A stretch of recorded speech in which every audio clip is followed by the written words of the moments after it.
yu am sañ-sañu dogal lu ñu leen di falee fenn loxo set ci sàcc ak luuba duñu leen di dalee njiit yu jege people bi di jiite ngir people bi te xam ne amuñu alal ju gën rëy kàttanu people bi mais c'est dommage xoolal Sénégal ay politiciens paria li ñu sàkke koo ci yalwaan lu silmise tuddee ko partenariat lépp fii lépp fee damm seen poos jël bor yëpp gàll suñu loos kon fii ñu toll tey ñoom laa koy jiiñ. mbokk yi safo seetaan GTV 112 ñu gën ko xam ci Guédiawaye TV am mbégte contentement ba léegi ñu nekk ci législative yi toppoon monsieur le maire Aliou Sall ci biir département bi ñu bëggoon waxtaan ak moom ci campagne bi ak tournéem ci biir Guédiawaye ak naka la ko population bi ak yee. monsieur le maire ñu ngi lay dalal suñu émission leerlu nag lépp luy lënt rek dañ koy waxtaanee dem ci ñi nga xam ne ñoom la soxal ñu waxtaane ko ba waral tey ñu seet si la bëgg a waxtaan ak yow ci élection législative yi gëjoon nañ la gis ñu bàyyi la nga nuyoon teg téléspectateur u Guédiawaye TV.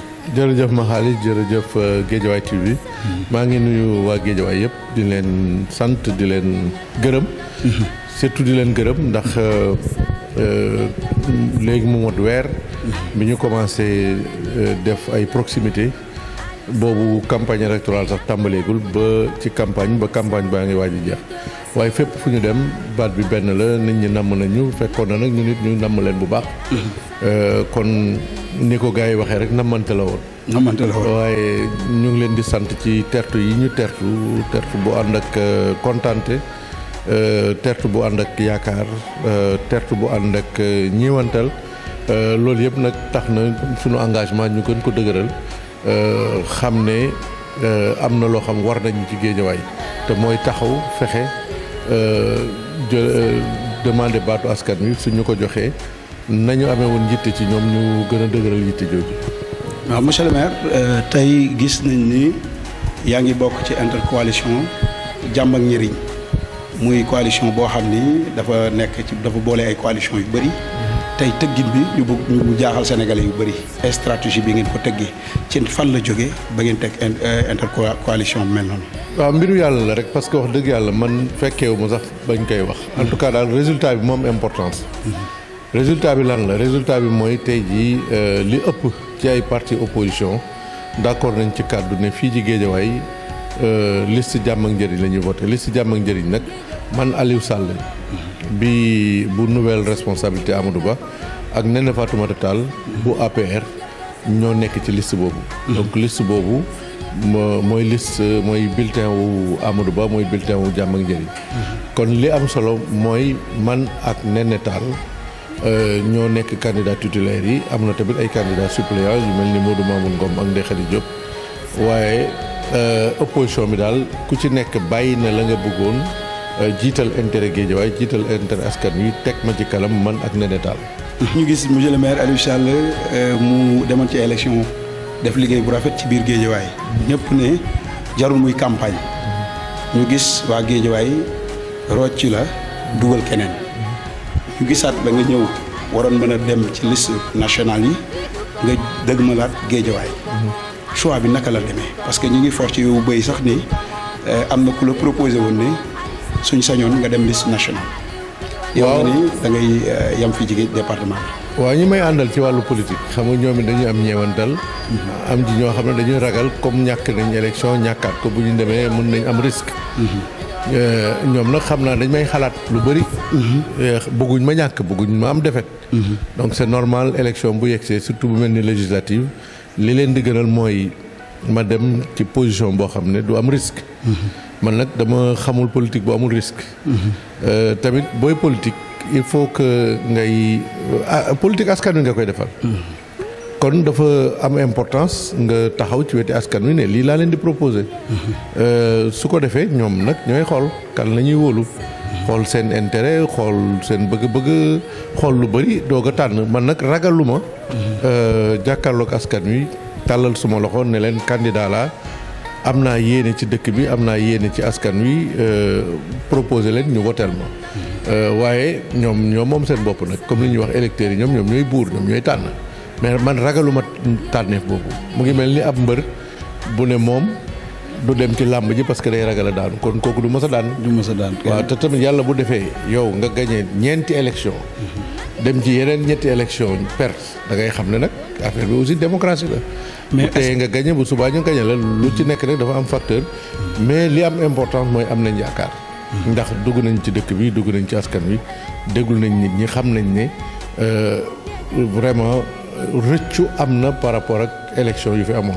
kon dafa mel ni lii occasion la vraiment pour ñu rectifier loolu amoon fii te ñun am nañ ci yaakaar bu baax. am ngeen ci yaakaar. waaye foo dem. ànd nañu ak yow foo dem ñu naan dañoo rëccu. balaa foo passé bu mujj sax sa wetu kër gis nañ fa benn tableau.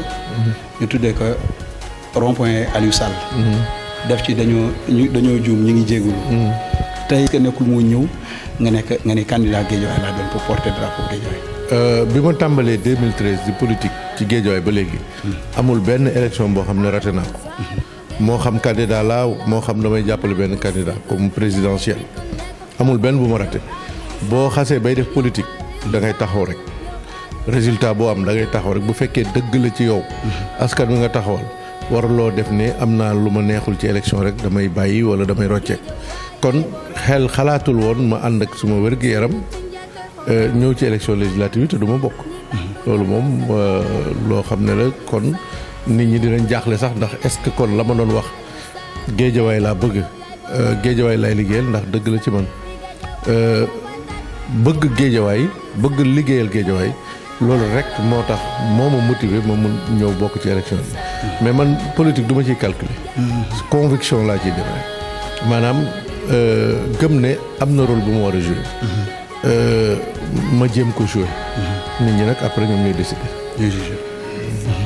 tey gis nañ ni dem nga ci terrain bi gëjoon nga ci. bi nga duggee ci terrain bi naka la population Guédiawaye accueillir ak yow lan nga yëg. waaw géej bi tamit il faut que ñu relativiser ko parce que xam nga élection présidentielle mois de mars bii passé la woon boobu léegi juróom-ñaari weer yàggul élection présidentielle def nañ terrain bi bu baax. donte après résultat bi demeewul noonu. kon géej bi tamit dañ koy relativiser tuuti donte nag ñun namm nañ nit ñi namm nañ base bi moo tax bii yoon ñu changé sax méthode wax ne au lieu ñuy def ay meeting rek di def xumbaay mobilisation nañu dem ci quartier yi ak ruq yi marché yi atelier yi mécaniciens yeeg yooyu te loolu la ñu def. biñ ko defee tamit gis nañ ne. am nañ écho bu favorable population bi tertu nañu jeunesse bi surtout man loolu moomu ci gën a neex jeunesse bi franchement bi yoon tertu nañ ñu bu baax waxtaan ak ñun wax ñu seen yaakaar ñun tam ñu jox leen engagement. donc contact bi vraiment ça a été positif et ñu ngi ciy sant yàlla bu baax di am yaakaar di ñaan yàlla nag yàlla na yeggal yaakaar bi ba keroog le 17 novembre ñu mun a gagné incha allah. ci biir terrain bi dajewoo waa kër Ousmane Sonko yi dajoo ko ci kenn wala amagoo ci benn jafe-jafe boo xam ni ci am nga ko fii ci département bi. déedéet man dajoo ma ak ñoom fenn sincèrement am na benn yoon rek unité 3 ma seen benn pick-up mu def sono waaye bu dul loolu moom dajoo ma ak ñoom ci terrain bi.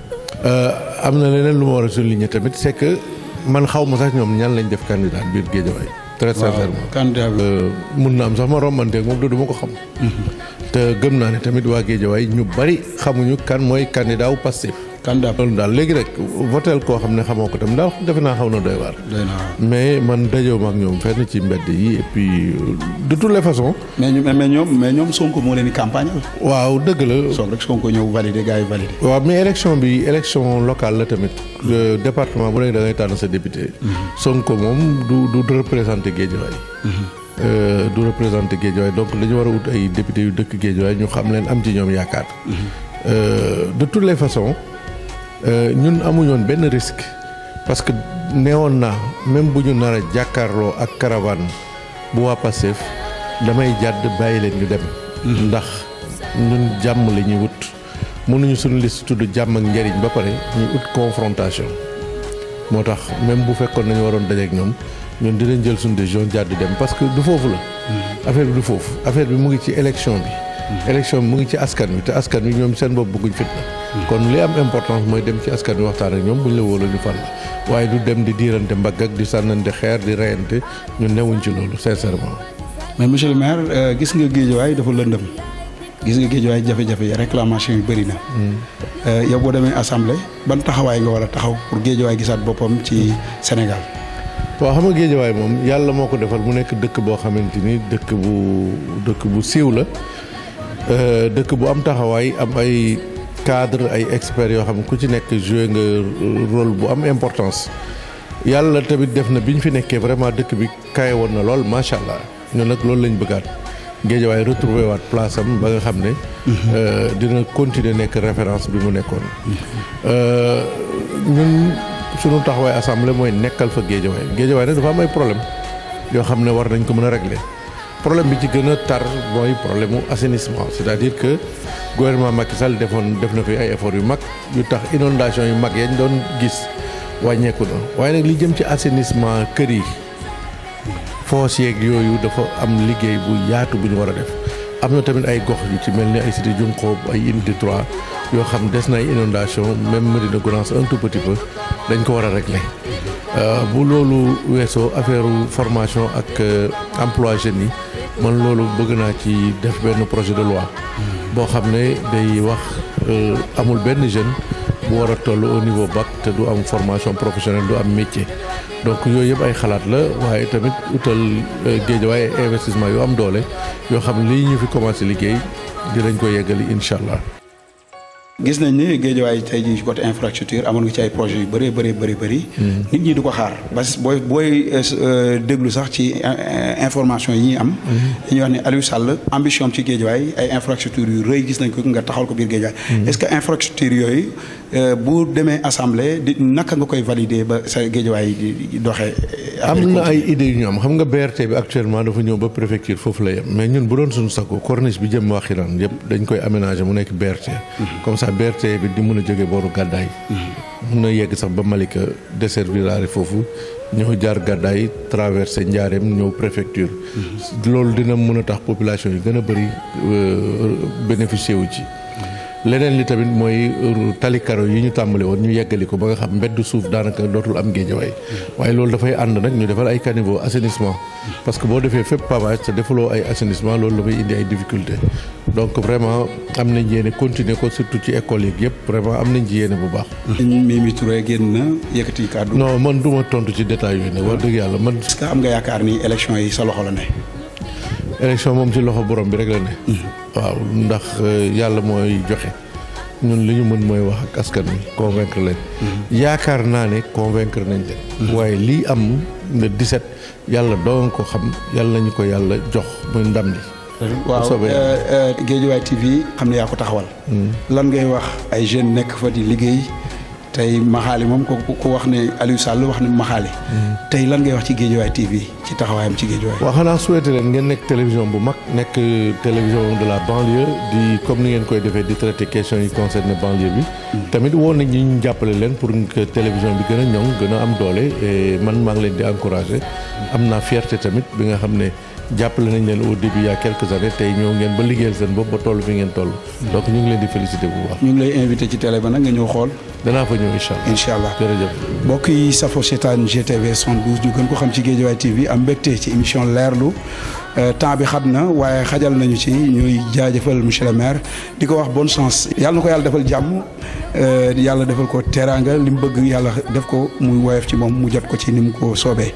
leen jox dig daje ci beneen seen dogal lu ñu leen di falee seeni loxo set ci sàcc ak luuba duñu leen di dalee njiit yu jege people bi di jiite ngir people bi te xam ne amuñu alal ju gën rëy kàttanu people bi mais c'est dommage xoolal Sénégal ay politiciens paria li ñu sàkke koo ci yalwaan bi silmise tuddee ko partenariat lépp fii lépp fee damm seen poos jël bor yëpp gàll suñu loos kon fii ñu toll tey ñoom laa koy jiiñ indépendance